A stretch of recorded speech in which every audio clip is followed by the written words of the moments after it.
Mes chers compatriotes, il y a 18 ans, presque jour pour jour, par la grâce du Très-Haut, et suite à un malheureux concours de circonstances, j'accédais à la magistrature suprême dans un contexte marqué par des défis aussi nombreux que graves, et par l'incertitude quant à la survie de notre pays en tant que nation et en tant qu'État. Miné par une activité économique déclinante, une inflation galopante et une dette extérieure insoutenable, ravagé par des conflits armés aux conséquences incommensurables et divisé en autant de principautés qu'il y avait des chefs de guerre, la République démocratique du Congo, notre pays, était en effet au bord du gouffre. Il fallait en urgence une thérapie de choc pour arrêter sa descente aux enfers et créer les conditions d'un sursaut salutaire. Comme si cela ne suffisait pas, Musée Laurent-Désiré Kabila, d'auguste mémoire, qui avait suscité tant d'espoir au sein d'une population congolaise traumatisée par des décennies de dictature et de mauvaise gouvernance, venait d'être lâchement assassiné par les forces du mal, avant même que n'aient pu être solidifiées les fondations qui venaient de jeter d'un Congo dont le fils et les filles auraient été légitimement fiers. Il fallait éviter qu'avec sa mort, le rêve ne s'éteigne. C'est avec l'humilité qu'impose la conscience de l'immensité de la tâche, mais aussi la détermination de réussir que seule permet une grande foi en Dieu et en son peuple, que par un jour ensoleillé du 26 janvier 2001, je répondis à l'appel de la nation en prêtant serment, pour la première fois, le serment constitutionnel en tant que président de la République. Et depuis, nous avons beaucoup fait sans prétendre avoir tout fait.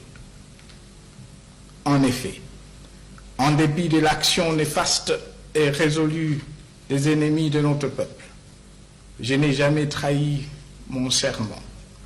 Ma détermination n'a jamais faibli. Et à tous, beaucoup d'obstacles ont été franchis. De bonnes choses accomplies. Au regard de là où nous étions il y a une quinzaine d'années, il y a de quoi se réjouir. Ainsi, grâce à la mobilisation sans faille de l'ensemble de notre peuple, au dialogue permanent avec les forces politiques et sociales comme moyen de prévention de conflits et de règlement des différends, à l'action de nos vaillantes forces de défense et de sécurité, chaque jour mieux équipées, plus professionnelles et efficaces, à une diplomatie agissante, à des réformes institutionnelles courageuses, au nombre desquelles la décentralisation et la récente révision du Code minier, et à une politique monétaire et une gestion des finances publiques rigoureuse, le pays a été pacifié et réunifié. L'économie stabilisée puis relancée, la reconstruction engagée, l'accès aux services sociaux de base amélioré et des avancées sans précédent enregistrées en matière de démocratisation et d'instauration de l'état de droit, avec notamment l'organisation régulière des élections libres et démocratiques. La crise de légitimité née de la révocation en 1960 suivi de l'assassinat en janvier 1961 de notre héros national Patrice Emery Lumumba, a ainsi été résorbé grâce à notre action et sous notre leadership. Et le pouvoir a été effectivement rendu au peuple congolais, son dépositaire naturel. Mes chers compatriotes, le 30 décembre dernier, vous avez, pour la 3e fois consécutive, été aux urnes pour élire le président de la République et les députés nationaux, et pour la 2e fois, choisir vos représentants dans les assemblées provinciales. Grâce à votre maturité, les élections se sont déroulées dans le calme, ce dont je vous félicite. Et une première de taille, elles ont été intégralement financées, comme je l'avais promis, sur fonds propres du gouvernement de la République. La souveraineté nationale, l'indépendance de notre pays et la dignité de notre peuple n'ont pas de prix. Elles ont été réaffirmées. C'est un véritable motif de fierté. Elles doivent continuer à être défendues et sauvegardées, autant que doit l'être notre riche diversité culturelle. Ce principe et le respect constituent le fondement de notre nation et le ferment de notre vivre ensemble. Autant nos pères fondateurs et mes prédécesseurs me les ont légués, autant je les lègue à mon successeur. Il en va de la survie de notre pays et de la vitalité de notre peuple. Bien plus, et chose inédite dans l'histoire de notre pays, qui en fait un pionnier en la matière dans la sous-région de l'Afrique centrale. Les scrutins du 30 décembre ont, comme je m'y étais engagé, ouvert la voie à un transfert pacifique et civilisé de pouvoir entre un chef d'État élu sortant et un chef d'État élu entrant. Rêve devenu réalité. Un pari de plus gagné. Il en est en outre symptomatique de la cristallisation croissante de la culture démocratique dans notre pays, que l'heureux élu, bénéficiaire de cette alternance historique au sommet de l'État, est issu de l'opposition.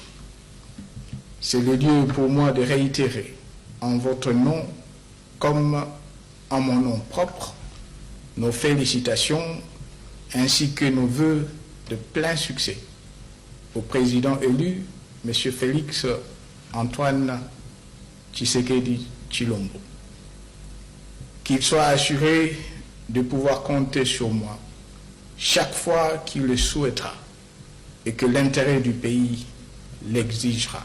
Je l'ai dit avec d'autant plus de force que, dans le choix fait par le souverain primaire de ne pas faire coïncider la majorité présidentielle et la majorité parlementaire, je lis non pas un appel à la cohabitation, mais une exhortation pressante de leaders politiques à regarder dans la même direction, à coaliser leurs efforts et à travailler ensemble pour la satisfaction des besoins de la population et le bien de la nation. Mes chers compatriotes, mon mandat se termine au moment où s'enracine la vision d'un grand Congo, à jamais libre et démocratique, qui m'a toujours animé. C'est grâce à cette vision, aux valeurs sûres et aux principes de redevabilité et de sanction par le peuple qui la sous-tendent et à l'impulsion de forces progressistes coalisée que nous pourrons légitimement espérer la poursuite du développement de notre pays et de nos provinces. J'en appelle donc à une grande coalition de toutes les forces progressistes. Coalition contre les forces prédatrices qui se sont liguées et qui tenteront toujours de se liguer pour s'accaparer de nos ressources naturelles sans contrepartie pour nos enfants et petits-enfants. Coalition pour défendre, y compris au prix du sacrifice suprême, l'indépendance, la souveraineté et l'intégrité territoriale de notre pays. Le droit légitime de notre peuple à l'autodétermination, ainsi que nos valeurs et notre dignité. Coalition pour une prospérité partagée et une cohésion nationale chaque jour renforcée, notre diversité étant un atout majeur. Coalition enfin pour parfaire les chantiers en cours et pour en ouvrir d'autres, plus ambitieux encore dans les domaines des infrastructures, du développement agricole, de transformation locale de nos ressources naturelles, de renforcement de notre leadership sur le continent, autant que sur le marché mondial des minéraux stratégiques. Bref, une coalition pour un Congo fort et prospère, havre de paix, facteur de stabilité régionale et locomotive du développement de l'Afrique. Mes chers compatriotes, la liberté, la démocratie, le bien-être et le développement sont des quêtes permanentes. Un chantier à jamais ouvert sur lequel nous sommes à tour de rôle appelés à servir. Avec votre concours, je fais ma part pour l'heure. Soyez-en vivement remerciés. Singulièrement nos compatriotes sous le drapeau. Respectueux de la Constitution, je vais demain passer la main sans regret ni remords, car en dépit des imperfections dues à toute œuvre humaine, le Congo revient de loin et repose sur des bases solides aujourd'hui, mais plutôt avec de vœux sincères, d'ardentes prières à celui qui, désormais, aura la charge de la nation. Je vous invite à le soutenir massivement, comme vous m'avez accompagné et soutenu tout au long des 18 dernières années. Cet appel s'adresse particulièrement à notre jeunesse, avenir du pays.